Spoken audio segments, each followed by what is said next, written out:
हज़रत सैयदा फ़ातिमा अली अलीना के सब्र और शुक्र का बदला।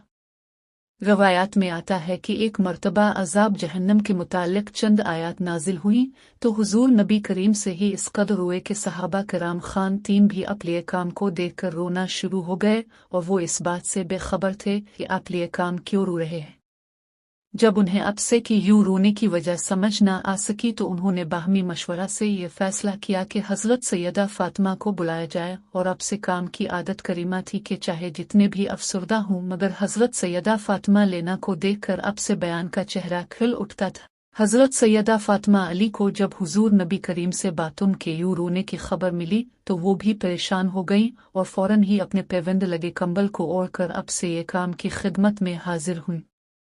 अब लिए कि हमने जब खातून जन्नत को देखा तो करार आ गया और अब बढ़िए हमने उन्हें अपने सीना से लगा लिया और आने की वजह दरियाफ्त की।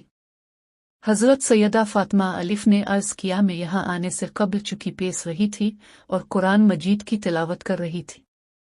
आज 5 बरस मेरी शादी को हो गए और अली के लिए बिक्री की एक खाल के सवा बिछाने के लिए कोई दूसरी चीज़ नहीं है।